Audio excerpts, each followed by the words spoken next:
환영합니다, 여러분. 오늘 아침에 딱 눈을 떴을 때 그 천장을 가만히 바라보면서 오늘 하루 대체 어떻게 버티지?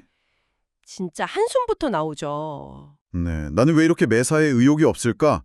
이런 막막함 겪어보신 적 아마 다들 있으실 겁니다.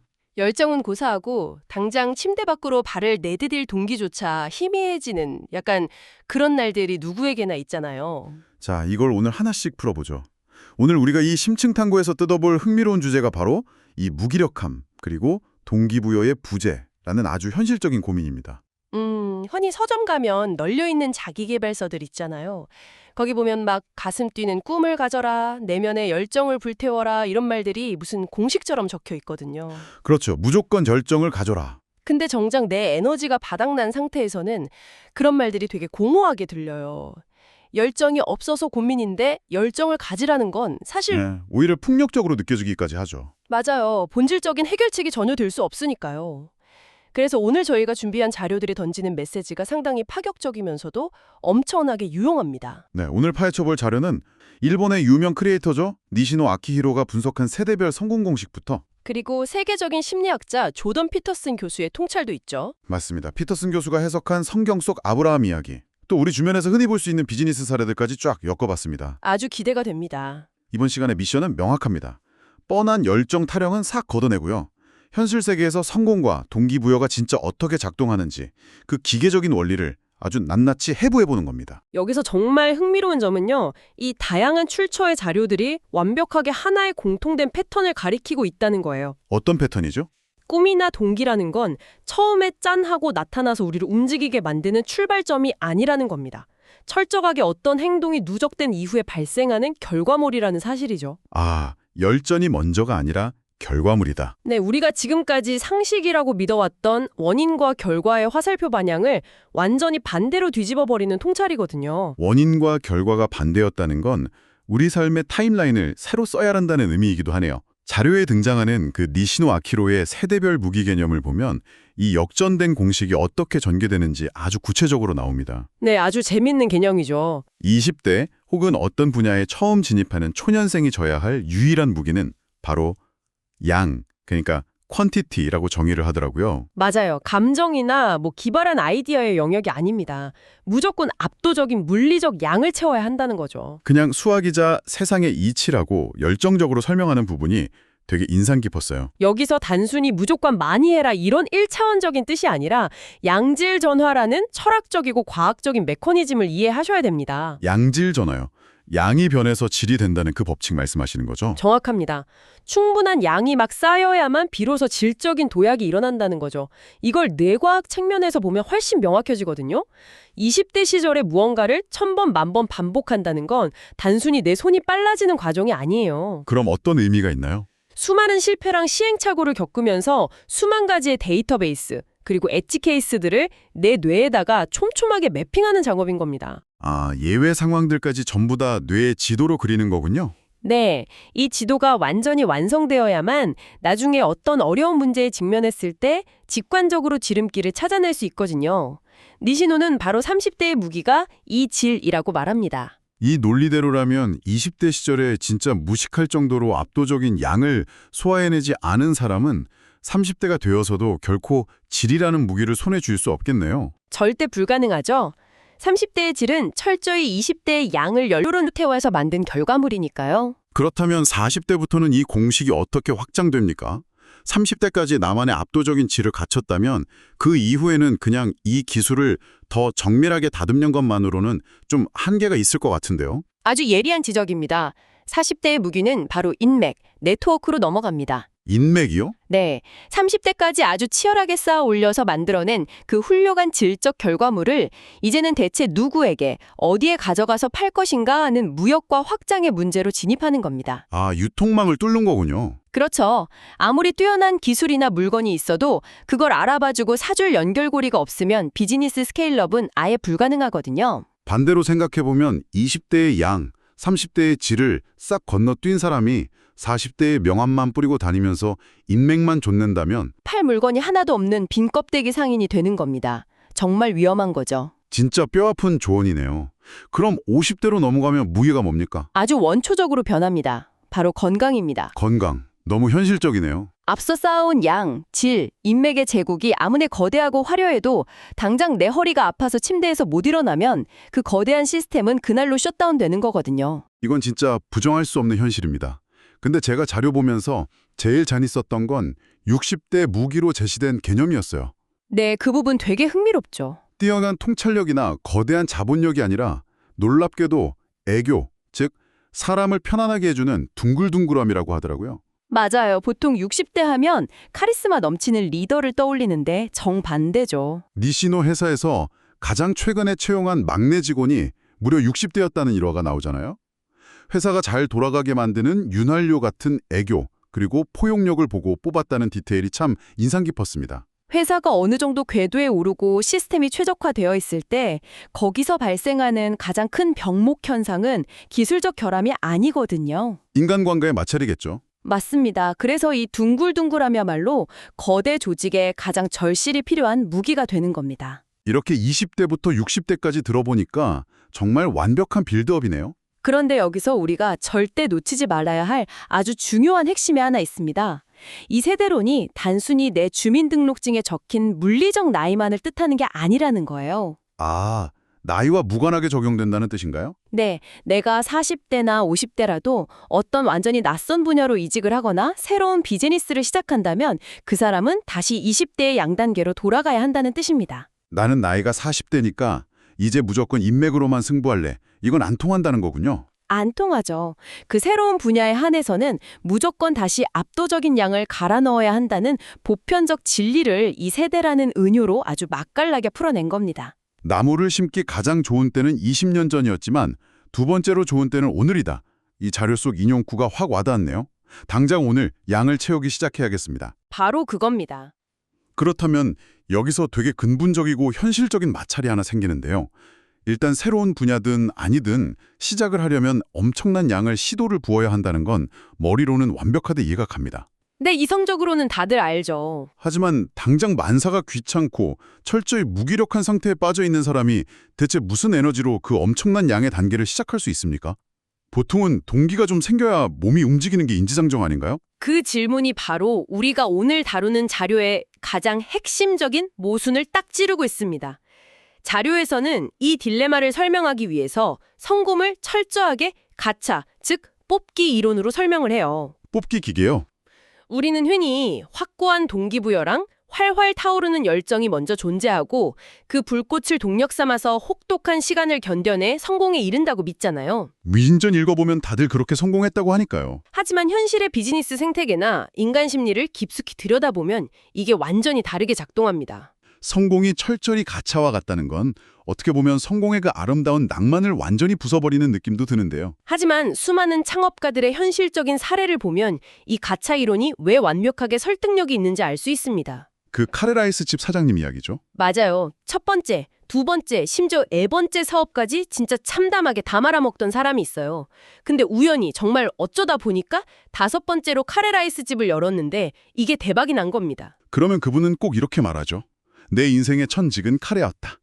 바로 그거예요. 앞서서 네 번이나 처참하게 망했던 과거는 기억에서 싹 삭제해버리고 마치 카레에 대한 거대한 열정이 처음부터 내 안에 있었던 것처럼 서사를 멋짐에 재구성해버리는 겁니다. 찾아오고 그 작은 성공이 뒤늦게 동기와 꿈을 만들어낸다는 핵심적인 통찰이군요. 네, 이걸 심리학의 변동 비율 강화 계획이라는 개념이랑 연결해보면 아주 명확해집니다. 변동 비율 강화 계획이요? 용어가 좀 어려운데요? 쉽게 말해서 슬롯머신이나 가차 기계의 레버를 당길 때를 생각해보세요. 우리는 언제, 어떤 타이밍에 보상이 떨어질지 전혀 예측할 수가 없잖아요. 무작위니까요. 바로 그 예측 불가능성 속에서 우연히 당첨이라는 보상이 딱 주어졌을 때 우리 뇌에서는 엄청난 양의 도파민이 폭발적으로 분비가 됩니다. 아, 그 짜릿한 쾌감이요. 네, 사람들은 바로 이 도파민이 주는 강렬한 쾌감을 내 내면의 열정이라거나 드디어 천직을 찾았다는 낭만적인 감정으로 완벽하게 착각한다는 거예요. 열정의 원인이 아니라 도파민 분비에 따른 화학적 결과물에 불과했다는 거네요. 이거 되게 충격적인데요? 무작위적인 시도, 즉 레버를 계속 당기다가 우연히 얻어걸린 성공이 도파민을 풀어내고 그게 사후적으로 열정을 만들어낸다는 게 과학적 팩트입니다. 그렇다면 무기력을 타파하는 수학적 해답은 진짜 너무나 명확해집니다. 동기가 생기기를 기다리면서 침대에 누워만 있는 건 그냥 뽑기 기계 앞에 우두커니 서서 레버를 당기고 싶은 열정이 생길 때까지 평생 기다리겠다고 고집 부리는 거랑 똑같네요. 완벽한 비유입니다. 도파민을 얻으려면 일단 기계 앞으로 가서 무조건 레버를 당겨야죠. 그런데 만약에 우리가 매일 똑같은 시간에 일어나고 똑같은 길로만 출근하고 만나는 사람만 만나고 심지어 유튜브 알고리즘이 떠먹여주는 똑같은 영상만 주구장창 본다면 어떻게 될까요? 완전히 고장난 뽑기 기기 앞에서 허공에 대고 레버만 계속 당기고 있는 꼴입니다. 아무 일도 안 일어나요. 당첨될 확률 자체가 없군요. 네, 그래서 이 자료에서는 아주 직설적이고 현실적인 행동 지침을 하나 던집니다. 바로 이동하십시오, 이겁니다. 이동하라. 무슨 세계 일주를 하라거나 거창한 목표를 세우라는 게 아니에요. 평소에 퇴근하던 익숙한 길이 아니라 아주 낯선 골목길로 한번 걸어보고 서점 가서 평소라면 절대 안 볼 전혀 관심 없던 분야의 잡지를 들춰보는 거죠. 나와는 아예 다른 업계 사람들을 만나보는 것도 포함되겠네요. 물론이죠. 그렇게 물리적이고 정보적인 이동을 하라는 뜻입니다. 나를 둘러싼 환경의 변수를 내가 의도적으로 탁 비틀어 버릴 때 비로소 내 눈앞에 아예 새로운 뽑기 기계가 등장하는 거고요. 내가 당겨볼 수 있는 새로운 레버가 생기는 겁니다. 그냥 물리적으로 이리저리 이동하면서 새로운 레버를 마구잡이로 당기는 것만으로도 진짜 열정이 불붙을 수 있다는 걸 너무 잘 보여주는 현실적인 사례가 하나 있었죠. 아, 그 요식업 전전하시던 분 이야기요? 네, 지인분 이야기인데 처음에 햄버거 가게를 하다가 뜬금없이 와인바를 열고 그러다 얼결에 베이커리 카페까지 차린 분입니다. 사실 햄버거랑 와인, 베이킹은 같은 요식업이라고 묶여있긴 해도 요구하는 스킬이나 타겟 고객이 완전히 다르잖아요. 아예 다른 장르죠, 사실. 그런데 이분이 여기저기 이동하다가 우연히 딱 당긴 베이커리라는 레버가 뜻밖의 시정에서 엄청난 반응을 얻으면서 대박 당첨이 된 겁니다. 도파민이 터진 거네요. 그렇죠. 그러자 평소에는 생각지도 않던 베이킹이라는 분야에 진짜 미친 듯한 학구열과 열정이 불타오르기 시작했다는 겁니다. 아주 전형적이고 아름다운 가차 성공 사례네요. 방구석에 앉아서 명상하면서 내 안의 열정을 찾은 게 아니라 이곳저곳 들쑤시고 다니다가 우연히 보상이 터진 곳에서 열정의 스위치가 탁 켜져버린 완벽한 예시 같아요. 행동이 먼저고 열정이 뒤따른다는 이 구조를 너무 명확히 보여주죠. 하지만 여러분, 여기서 우리는 이 원리가 가진 아주 치명적인 리스크도 객관적으로 짚고 넘어가야 합니다. 위험성도 있다는 건가요? 그럼요. 우리 인간의 뇌가 우연한 성공과 도파민에 이토록 취약하게 설계되어 있다면 내가 처음 당긴 그 레버에서 뭔가 잘못된 긍정적 피드백이 쏟아질 때 인생이 얼마나 위태롭게 망가질 수 있는지 꼭 생각해 봐야 합니다. 아, 그 체구가 작았던 일본 여성 지인분의 씁쓸한 사례가 바로 이 관점이군요. 네. 이 여성분은 어린 시절부터 주변 사람들에게 외모나 매력으로 아주 지속적인 칭찬과 인정을 받으면서 자랐어요.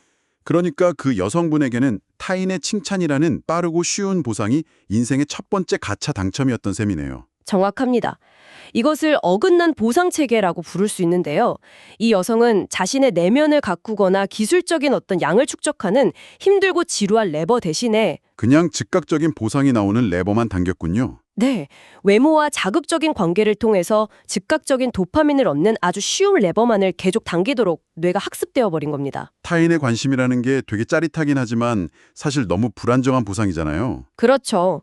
그 불안정한 보상에 동기부여가 완전히 고착되다 보니까 결국 20대 초중반이라는 아주 이른 나이에 파탄을 맞고 이혼에 이르게 되는 안타까운 결말을 맞죠. 무작정 레버를 당겨야 하는 건 맞지만 그 레버가 의미 있는 역량을 쌓아가는 긍정적인 방향인지 아니면 나를 갉아먹는 그저 값싼 도파민에 불과한지 분별하는 메타인지가 반드시 필요하다는 진짜 뼈아픈 경고네요. 단순히 새로운 자극만 쫓아서 도박이나 마약 같은 아무 레버나 단계라는 게 절대 아닙니다.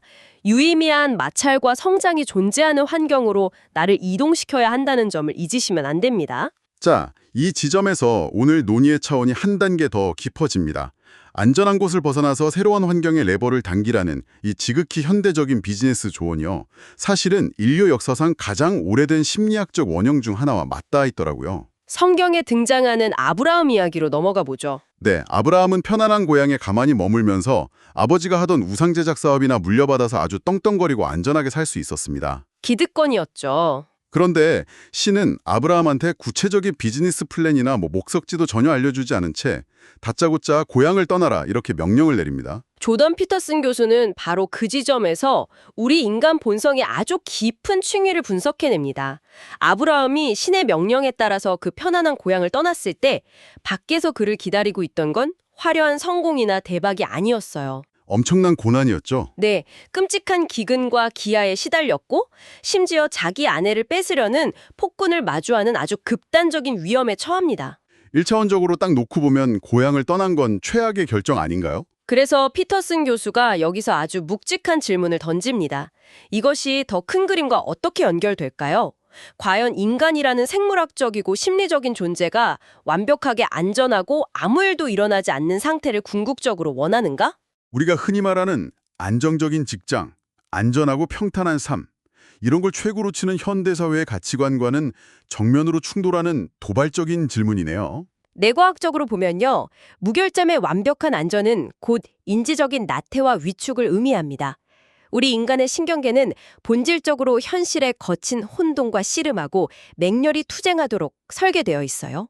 투쟁하도록요? 네, 우리는 아무 일도 일어나지 않는 그 무기력한 안전함보다는 내가 감당할 수 있는 한계치의 도전을 극복해내면서 내 스스로가 아주 강해지는 감각을 열망한다는 겁니다. 아브라함이 그 고난 속으로 굳이 걸어 들어간 여정은 단순히 종교적인 순종의 의미를 넘어서 불확실성이라는 거대한 마찰력 속으로 나 자신을 던져 넣어 자아를 담금질하는 인간 본연의 최적화 과정을 상징하는 거군요. 그렇습니다. 와, 이렇게 연결되니까 모든 조각이 명쾌하게 맞춰집니다. 니시노 아키히로가 말한 어제와 다른 출근길로 이동하라 라는 어제 현실적인 조언과 피터슨 교수가 분석한 안전한 고향을 떠나 불확실성 속으로 들어가라 라는 거대한 메시지가 스케일만 다를 뿐이지 완벽하게 똑같은 신경학적 메커니즘을 이야기하고 있었던 겁니다. 두 사람 모두 어제와 똑같은 환경, 똑같은 보상만 주어지는 그 익숙하고 안전한 방을 벗어나서 낯선 마찰과 변수가 살아 숨쉬는 세상으로 스스로를 노출시켜야만 진짜 의미 있는 도약, 즉 진짜 당첨을 기대할 수 있다고 외치고 있는 거네요. 겉보기엔 하나는 일본 크리에이터의 톡톡 튀는 자기개발 조언이고 하나는 캐나다 심리학자의 묵직한 종교적 텍스트 분석이지만 그 뿌리에 흐르는 진리는 놀랍도록 동일합니다. 소름 돋네요. 지금 여러분이 무기력하고 정체되어 있다고 느끼신다면 그것은 여러분에게 열정이 부족해서가 절대 아닙니다. 그럼 뭐 때문일까요? 여러분을 둘러싼 환경에 더 이상 나를 성장시킬 적절한 투쟁의 요소가 남아있지 않다는 뇌의 신호일 뿐입니다. 오늘 우리가 쭉 살펴본 이 방대한 이야기들이 결국 우리 삶에 던지는 결론은 생각보다 훨씬 가볍고 우리에게 엄청난 해방감을 줍니다. 맞아요. 어깨의 짐을 덜어주죠. 우리는 자녀들이나 우리 자신에게 너는 왜 남들처럼 확고한 꿈이 없니? 왜 가슴 뛰는 열정을 찾지 못하니? 이렇게 자책하고 닥달할 필요가 이제 전혀 없습니다. 열정은 엔진을 켜는 스타트 열쇠가 아니라 엔진이 한참 치열하게 돌아간 후에 배기구에서 뿜어져 나오는 뜨거운 열기에 불과하니까요.